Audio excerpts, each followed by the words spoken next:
पुंडरीकवरदा हरिविठ्ठल ज्ञानदेव तुकाराम सद्गुरु समर्थ त्र्यंबकानंद महाराज की जय।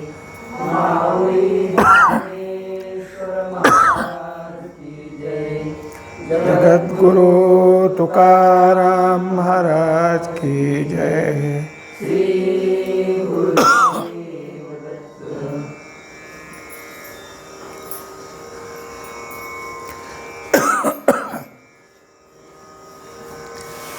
राजा पराधीनु दाखला की सिंह रोगे रुंदला, तैसा पुरुष प्रकृती आला स्वतेजा मुखे।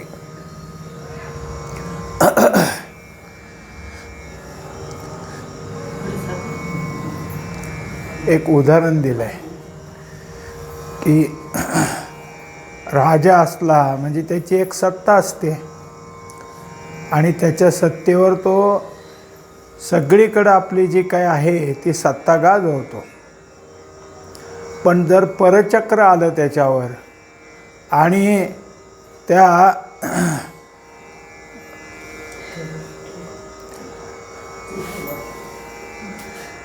परचक्रामध्ये तो जर राजा दुसऱ्या राजाच्या अधीन झाला तर त्याला त्या राजा जसा आता वागवल तसं वागावं लागतं। म्हणजे त्याची जी सत्ता होती ती गेली आणि तो पराधीन झाला की मग तो जसा राजा ज्याच्या ताब्यात हा गेलाय तो राजा जसा ह्याला वागवल तसं याला वागावं लागतं। दुसरंही उदाहरण त्याला दिलं की सिंह आहे हा अजिंक्य असतो, पण त्याला कुठलं तरी आजार झाला आणि त्या रोगानं त्याला असं पछाडलं की तो दीन झाला त्या रोगामुळे।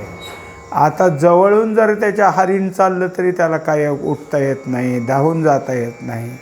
तो सुद्धा आता त्या आजाराने काय झाला की सगळं असूनसुद्धा त्याच्याजवळच्या शक्तिहीन झाला।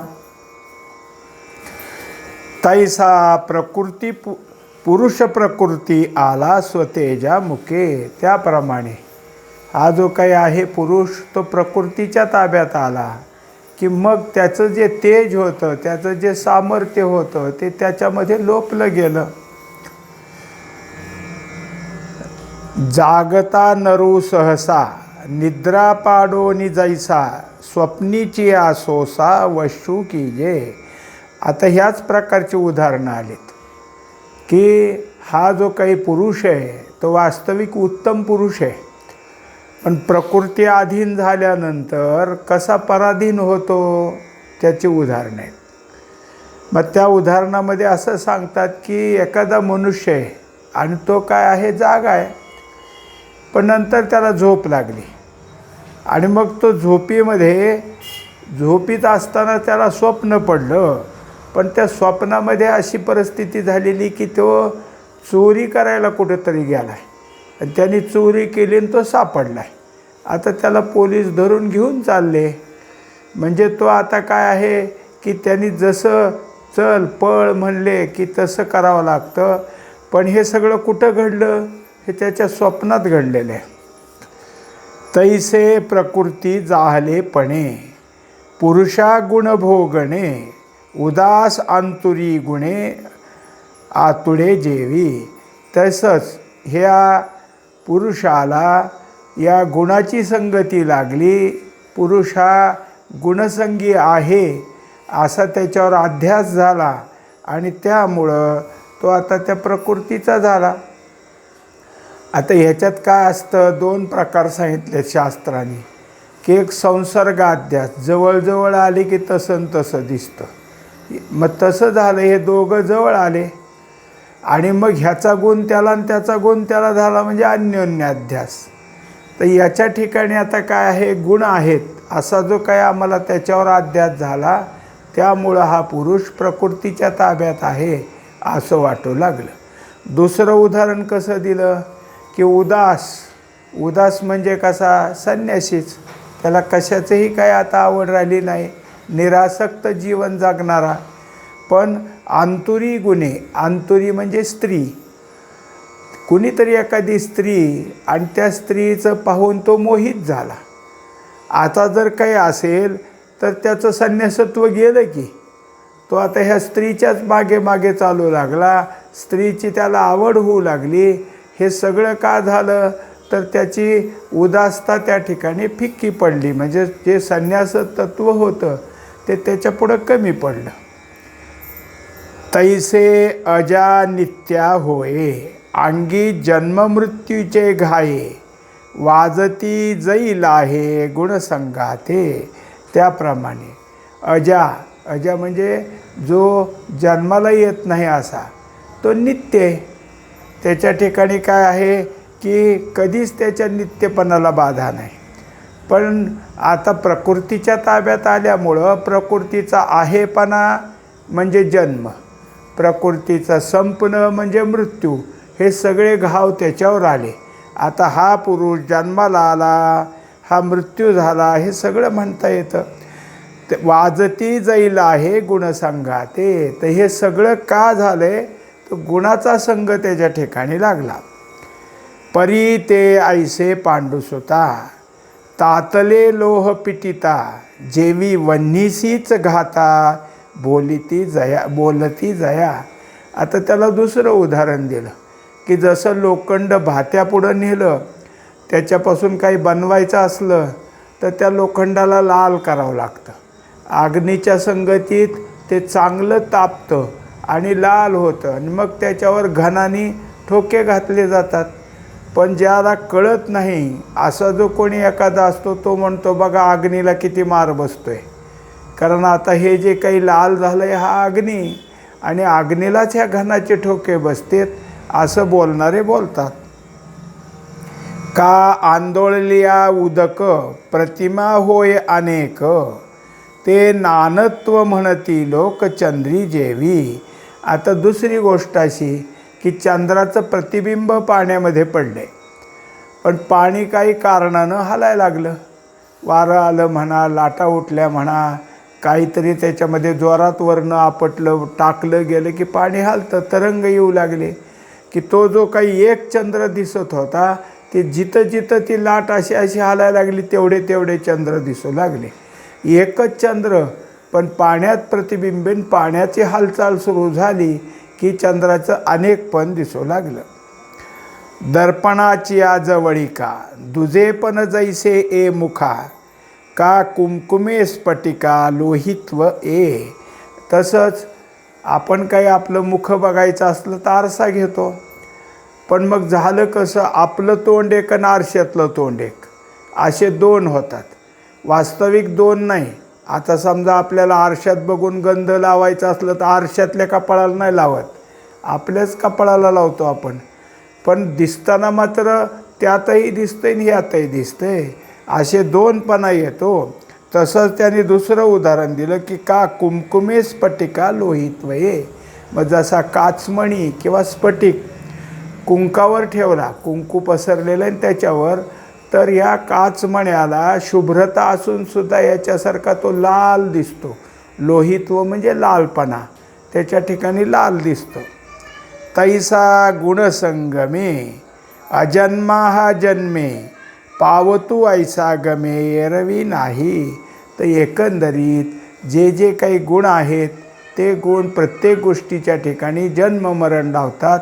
याप्रमाणे कारण आपण असेच आहेत की ज्या गुणाची धारणा आपल्या ठिकाणी झाली, ज्या गुणाने आपण कर्म केली, त्याच गुणाच्या फळाची वासना झाल्या, त्या वासना सांभाळल्यानं वासनेचं फळ म्हणून पुन्हा जन्माला यावं लागलं. म्हणजेच हाच गुण पुन्हा आपल्याला जन्माला घालतो. हे सगळं जे काही गुणसंगानं फिरतं ते याला अजन्मा हा जन्मे, यालासुद्धा काय आहे, जन्माला आला असं ठरवतात.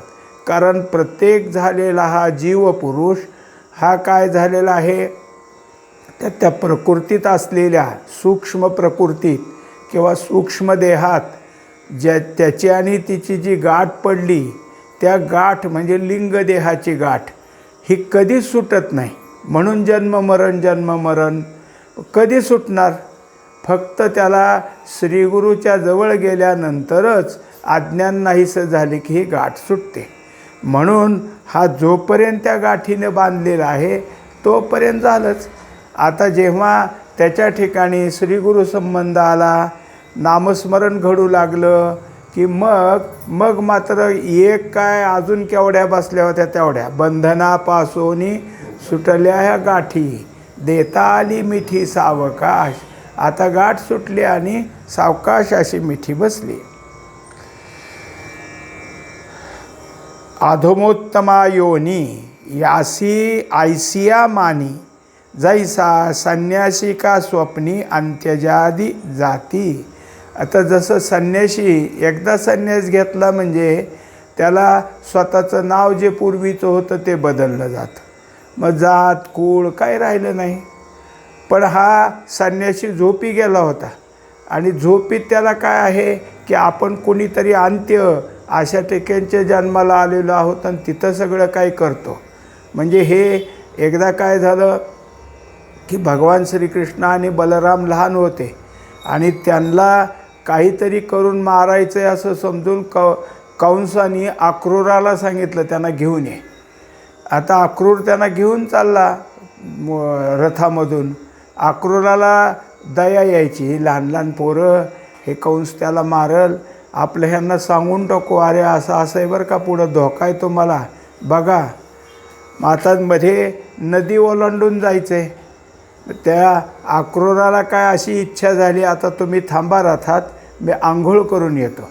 म्हणून नदीत बुडी मारली. तोपर्यंत त्यांचं एक ठिकाणी असा बदल झाला आणि एवढ्या कल्पना विश्वात ते गेले की मी कोणीतरी एका गावच्या अगदी काय आहे गावाभर बाहेर राहणार आहे आणि माझं घर जाळायला लागले.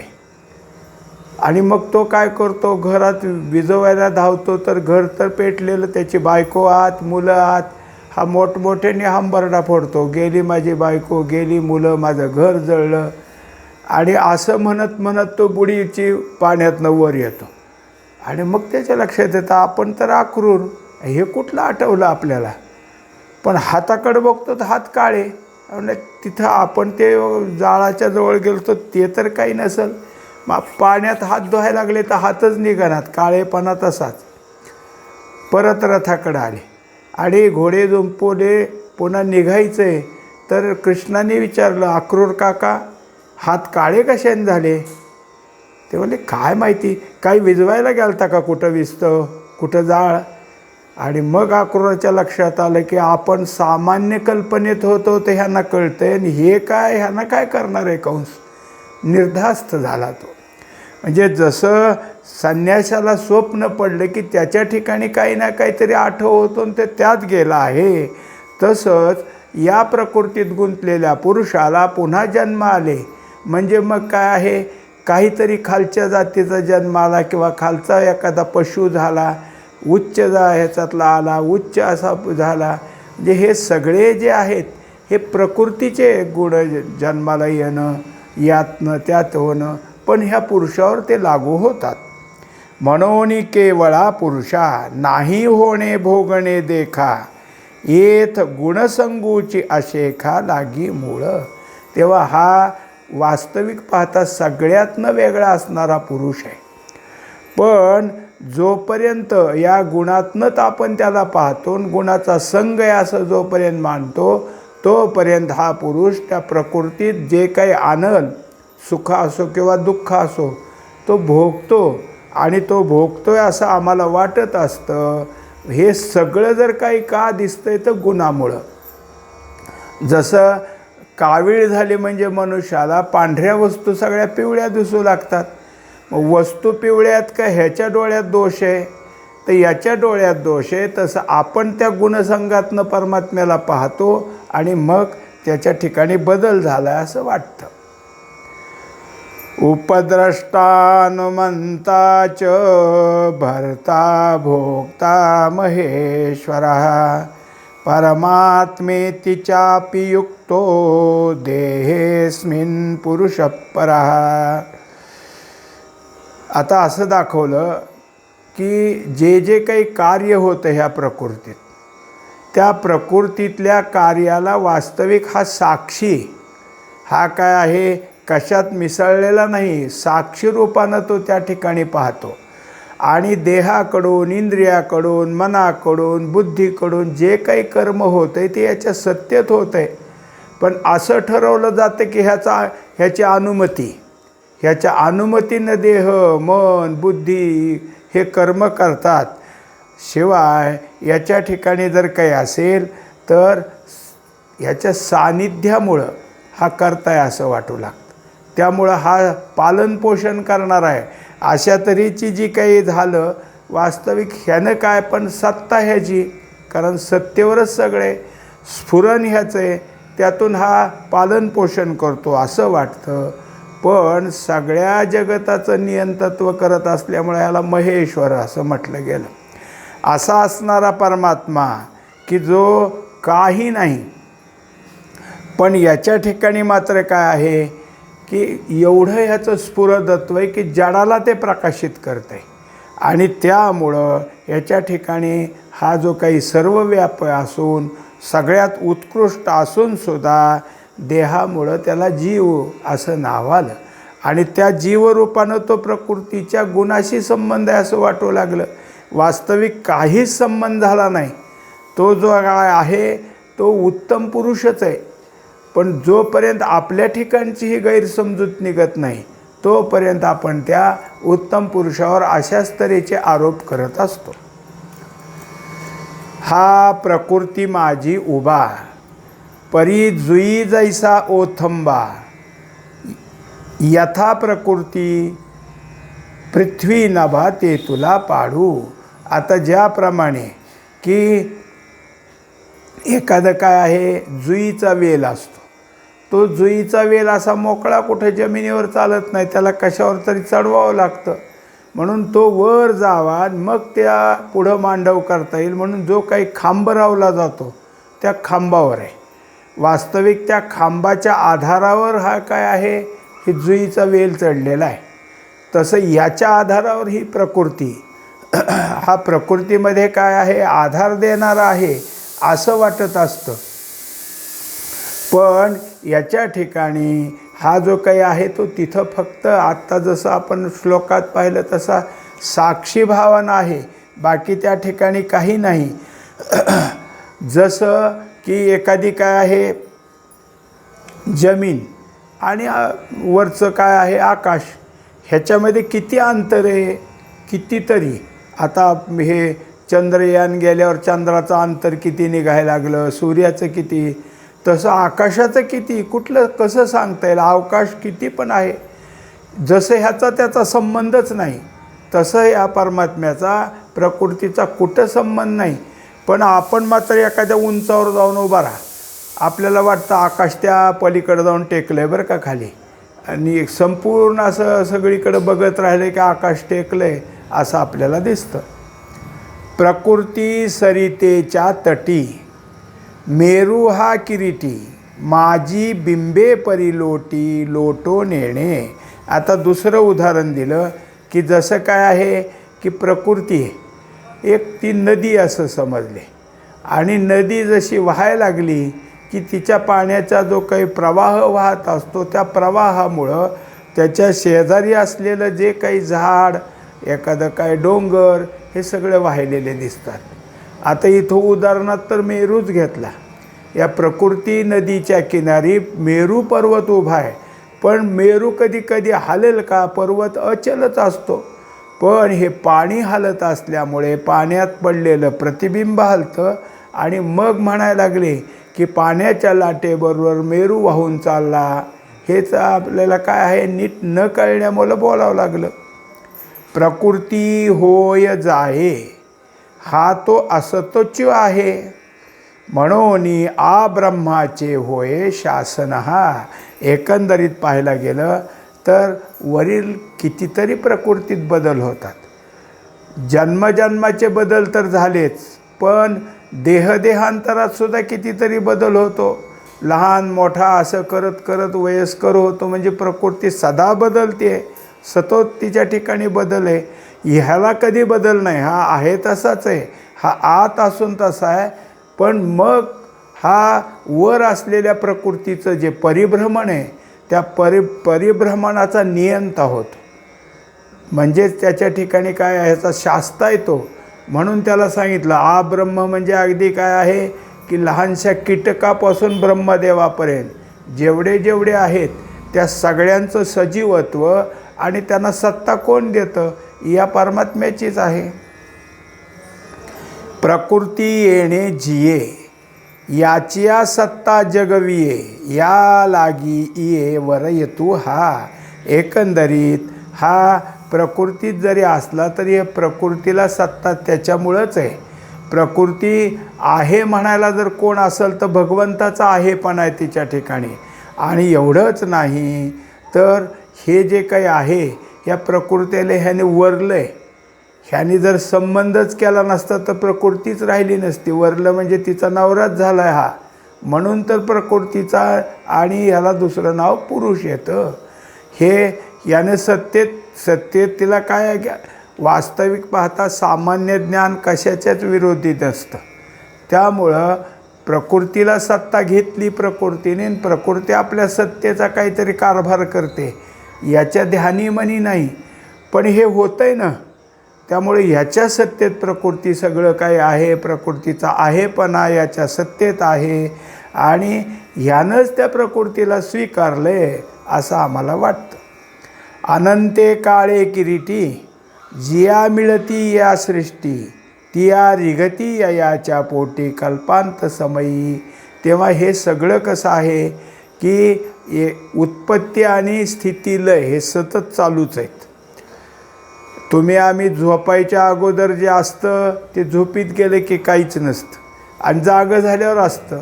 म्हणजे हा सुद्धा दैनंदिन प्रलयच आहे. मग त्याच्यानंतर जे काही प्रलय आहेत ते आहेतच. पण हे सगळे जे काही आहेत हे सगळं घडतं कुणाच्या अंगावर, ह्या परमात्म्याच्या अंगावर. आणि तो असाच आहे. पण ही सगळी प्रकृती अनेकपणानं जन्माला येते आणि कल्पांत समय याच्याच ठिकाणी काय आहे की संपते. अव्यक्तातून बाहेर येते, व्यक्त होते आणि पुन्हा अव्यक्तातच संपून जाते. हा महद्ब्रह्म गोसावी ब्रह्मगोलक लाघवी, अपारपणे मवी प्रपंचाते. एकंदरीत या संपूर्ण असणाऱ्या महद्ब्रह्माचा हा कोण आहे, स्वामी, हा मालक आहे. आणि हे जे काही सगळं दिसणारं आहे हे अमर्याद असा असणाऱ्या परमात्म्यावर हिने आपली काहीतरी थोडी पण काय आहे छाया टाकून त्याला सीमित केलं आहे असं आम्हाला वाटतं. परमात्म्याला संकुचित केलं आहे असं वाटतं. वास्तविक हा जो काही आहे तो अपार आहे, पण प्रकृतीनं त्याला आपल्या ताब्यात घेतले असं वाटतं. शास्त्र तर सांगतं एका अंशावरही, बाकीचा तो आहेच आहे पण तेवढा अंश तोच आम्हाला ग्रासून टाकलेला आहे. बाकी कुठं उरला आहे ते माहीतच नाही. मग या मायेनं ह्या सगळ्या परमात्म्याला झाकले म्हणजेच त्याला झाकून हा प्रपंच उभा केला आहे असं वाटतं. पै या देहा माझारी परमात्मा ऐसी जे परी, बोलिजे ते अवधारी अया तेची. एकंदरीत ही प्रकृती आहे म्हणजेच हा देह आहे आणि त्या देहात तो परमात्मा आहे. एकंदरीत विवेकानं एक अनित्य तत्व आणि एक नित्य तत्व एवढं समजून घ्यायचं. अनित्य तत्व कोण आहे, देह. नित्य कोण आहे तर आत्मा. हा त्याच्या जवळ आहे किंवा तिथं आलेला आहे हे लक्षात घेतलं तर वास्तविक ह्याचं जे काही असणार आहे शुद्धपण ते आपल्या लक्षात येईल. असा प्रकृती परवता एको आथी पांडुसुता, ऐसा प्रवादू तो तत्वता पुरुष हा पै. तेव्हा प्रकृतीच्या पलीकडचा आहे हा. त्यामुळं हा शुद्धच आहे, हा उत्तम पुरुषच आहे. पण याच्या ठिकाणी काय आहे, प्रकृती सापेक्षतेनं पुरुष असं नाव आलं. शुद्ध म्हणलं की उत्तम पुरुष नाव आलं. प्रकृतीच्या संबंधानं प्रकृतीगत झाला आहे म्हणलं की मग त्याला अक्षर पुरुष नाव येईल. अशा तऱ्हेची जे नाव आहे ते आली काही कारण आल्यामुळं. वास्तविक परमात्मा हा शुद्धच आहे. परमात्म्याच्या ठिकाणी कोणत्याही प्रकारचा बदल झालेला नाही. पण हे सगळं कुणाच्या ठिकाणी उभं राहतं? मग कोण पाहतं? तर जो प्रकृती अधीन आहे. आपणच त्या आत्मतत्वानंतर त्याची सत्ता घेतो आणि या प्रकृतीचा खेळ खेळतो. आता त्या प्रकृतीचा मीपणा आपण धारण केला की आत असलेला सत्ता देणारा पुरुषाला आम्हीच म्हणू लागलो की तो आमच्या देहाच्या अधीन आहे. मग एखाद्याने सांगितलं की सगळ्यांच्या देहात आत्मा आहे. ते म्हणले बरोबर आहे, पण देह इथून परगावी गेला की आत्म्याला परगावी घेऊन जावं लागतं, कारण देह गेला ना, तो इकडे तिकडे गेला की आत्मा जातो. म्हणजे देह जातो म्हणजे आत्मा जातो, अशी काय आहे आमची समजूत झाली. कारण का तर देहातच येतो आणि मग देह हालचाल करू लागला की आत्म्याची हालचाल होती. हे सगळे जे काही आहेत आरोप ते आमच्या ठिकाणी न समजण्यातून निर्माण झालेले आहेत. तेव्हा त्याचंच नाव अज्ञान. आता एकंदरीत या सगळ्यामध्ये प्रकृती गुणमयी आहे. 7व्या अध्यायातच आपल्याला काय झालं आहे तो विषय झाला आहे. हे कसे आहे? दैवी प्रकृती गुणमयी आहे. त्रिभिर गुणमयीर भाव आहे. हे 3 गुणानं व्याप्त आहे आणि तेच आपली काय करते? रंग दाखवते आणि परमात्म्याला गुणमयी करून टाकते. हा सगळा असलेला एकत्र झालेला काला हा जर निवडायचा असेल तर आपल्याला ह्या सगळ्या गोष्टी अगोदर समजून घ्यायच्या आणि मग प्रकृती काय आहे, पुरुष काय आहे हे समजल आणि त्यातनं आपल्याला निवडता येईल. हे कशासाठी? आता मागं जसं क्षेत्र सांगितलं आणि क्षेत्रज्ञ सांगितला, मग क्षेत्राचं स्वरूप सांगितलं आणि क्षेत्रज्ञ सांगायला ज्ञान सांगितलं, ज्ञेय सांगितलं. तसं आता प्रकृती आणि मग पुरुष त्याचाही आम्हाला विवेक करायचा आहे आणि तेही समजून घ्यायचं आहे. पुंडलिक वरदा हरी विठ्ठल श्री ज्ञानदेव तुकाराम सद्गुरू समर्थ त्र्यंबकानंद महाराज की जय. माऊली ज्ञानेश्वर महाराज की जय. जगद्गुरु तुकाराम महाराज की जय. श्री गुरुदेव दत्त.